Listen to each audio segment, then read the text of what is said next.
সম্প্রতি কোকা-কোলার একটি বিজ্ঞাপন নিয়ে নেট দুনিয়ায় চলছে আলোচনা সমালোচনার ঝড়। ফিলিস্তিন ইসরায়েল সংঘাতের পরেই শুরু হয় ইসরায়েলি পণ্য বয়কটের হিড়িক। এমন পরিস্থিতির মাঝে কোকা-কোলার একটি বিতর্কিত বিজ্ঞাপনে মডেল হিসেবে অভিনয় করেছেন বর্তমান ছোট পর্দার জনপ্রিয় অভিনেতা বোরহান নামে পরিচিত শরাফ আহমেদ জীবন এবং শিমুল শর্মা। ব্যাচেলর পয়েন্টের মাধ্যমে জনপ্রিয়তার তুঙ্গে ছিল তারা, কিন্তু ইসরায়েলি পণ্যের পক্ষপাতিত্ব করায় তাদের ফ্যান ফলোয়াররাই তাদেরকে ঘৃণা করতে শুরু করেছে এবং ক্ষোভ ঝাড়ছেন সোশ্যাল মিডিয়াগুলোতে। এখন কোকা-কোলা বয়কটের পাশাপাশি বিজ্ঞাপনে অভিনয় শিল্পীদেরও বয়কটের হুমকি দিয়েছেন সাধারণ জনগণ। এমন পরিস্থিতি সামলাতে বোরহান এবং শিমুল দুজনেই তাদের ভেরিফাইড ফেসবুক পেজে পোস্ট করে দেশবাসীর কাছে ক্ষমা চেয়েছেন। শিমুল শর্মা প্রথমে তার ফেসবুক পেজ ডিএক্টিভ করে রেখেছিলেন, এরপর 11 জুন তার পেজে পোস্ট করেছেন, আমি শিমুল শর্মা যদিও পরিচয় দেওয়ার মতো একজন অভিনেতা এখনো হয়ে উঠতে পারিনি, কারণ একজন অভিনেতা হবার জন্য যে অধ্যবসায় এবং দূরদর্শিতা দরকার সেটা এখনো আমার হয়ে ওঠেনি। আমি এখনো চেষ্টা করছি মাত্র, তাই হয়তো না বুঝে করা আমার কাজ আজ আমার দর্শক তথা আমার পরিবার এবং দেশের মানুষকে কষ্ট দিয়েছে।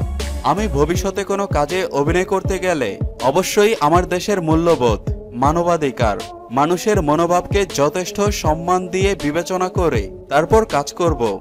আমি মাত্র আমার জীবনের পথ চলা শুরু করেছি। আমার এই পথ চলায় ভুল ত্রুটি ক্ষমাসুলভ দৃষ্টিতে দেখবেন এবং আমাকে ভবিষ্যতে একজন বিবেকবান শিল্পী হয়ে ওঠার জন্য সবাই শুভকামনা রাখবেন।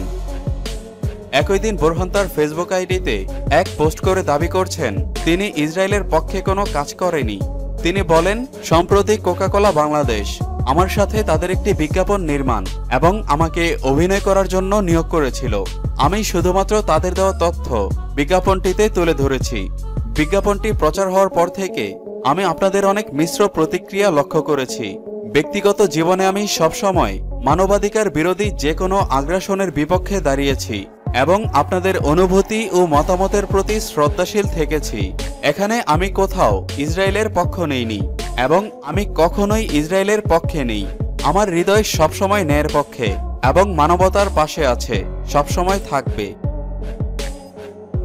তো ভিউয়ার্স, নিয়মিত এমন আরও ভিডিও পেতে চ্যানেলটি সাবস্ক্রাইব করে পাশের বেল আইকনটি প্রেস করে দিন। আর এই মুহূর্তে ভিডিওটি যদি আপনি ফেসবুকে দেখছেন তাহলে অবশ্যই পেজটিতে লাইক অথবা ফলো দিয়ে রাখুন।